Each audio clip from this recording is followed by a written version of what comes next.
ಕ್ರಿಸ್ತನಲ್ಲಿ ಪ್ರೀತಿಯಿಂದ ಕರೆಯಲ್ಪಟ್ಟಂತಹ ಎಲ್ಲ ನನ್ನ ಸಹೋದರ ಸಹೋದರಿಯರಿಗೆ ಯೇಸು ಕ್ರಿಸ್ತ ನಾಮದ ಮುಖಾಂತರ ವಂದಿಸುತ್ತಾ ಮಾರ್ಚ್ 14ಕ್ಕೆ ನೇಮಕವಾದ ರಾತ್ರಿಯಾಗಿದ್ದೆ.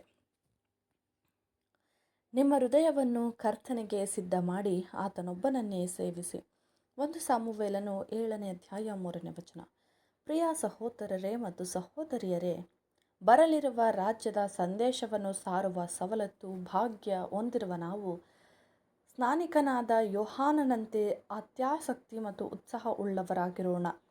ಈ ಲೋಕದ ಪದ್ಧತಿ ಮತ್ತು ಸಂಪ್ರದಾಯಗಳಿಗೆ ಅತಿ ಕಡಿಮೆ ಗಮನ ಕೊಟ್ಟು ನಮಗೆ ನೇಮಿಸಲ್ಪಟ್ಟ ಕೆಲಸಗಳನ್ನು ಅತ್ಯಂತ ಶ್ರದ್ಧೆಯಿಂದ ಗಮನಿಸೋಣ.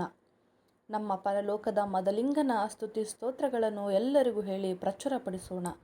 ಆತನ ದಯೆ, ನಿಯಮಗಳು ಮತ್ತು ಷರತ್ತುಗಳನ್ನು ಎಲ್ಲರಿಗೂ ತಿಳಿಸೋಣ ಮತ್ತು ಈ ಯುಗದ ಸುಗ್ಗಿಯ ಕಾಲದಲ್ಲಿ ಆತನು ಪ್ರಸನ್ನನಾಗಿದ್ದಾನೆಂಬುದಕ್ಕೆ ಸಾಕ್ಷಿ ಹೇಳುವವರಾಗಿರೋಣ. ಆತನ ಬೀಸಣಿಗೆ ಆತನ ಕೈಯಲ್ಲಿದೆ. ಆತನು ಕಣದ ಎಲ್ಲ ಹೊಟ್ಟುಗಳನ್ನು ಚೆನ್ನಾಗಿ ಶುದ್ಧೀಕರಿಸುವನು ಮತ್ತು ಗೋಧಿಯನ್ನು ಆತನ ರಾಜ್ಯದ ಕಣಜದಲ್ಲಿ ಒಟ್ಟುಗೂಡಿಸುವನು. ಮತ್ತು ಹೆಸರಿಗೆ ಮಾತ್ರವಿರುವ ಕ್ರೈಸ್ತ ಪ್ರಪಂಚದ ಬಹುಪಾಲು ಜನರು ಆ ಮಹಾ ಉಪದ್ರವದ ಕಾಲದಲ್ಲಿ ಪ್ರವೇಶಿಸುವರು ಎಂದು ತಿಳಿಸೋಣ.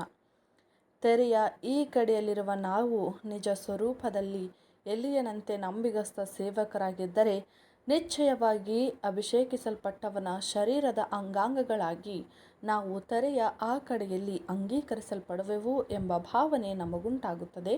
ಮತ್ತು ಈಗಿನ ಕಾಲದಲ್ಲಿರುವ ಪಾಡುಗಳಲ್ಲಿ ಆತನೊಂದಿಗೆ ನಾವು ಪಾಲುಗಾರರಾದರೆ ಭವಿಷ್ಯದಲ್ಲಿ ಮಹಿಮೆ ಮತ್ತು ಘನತೆಯಲ್ಲಿ ಆತನೊಂದಿಗೆ ಪಾಲುಗಾರರಾಗುವೆವು ಎಂಬುದೇ.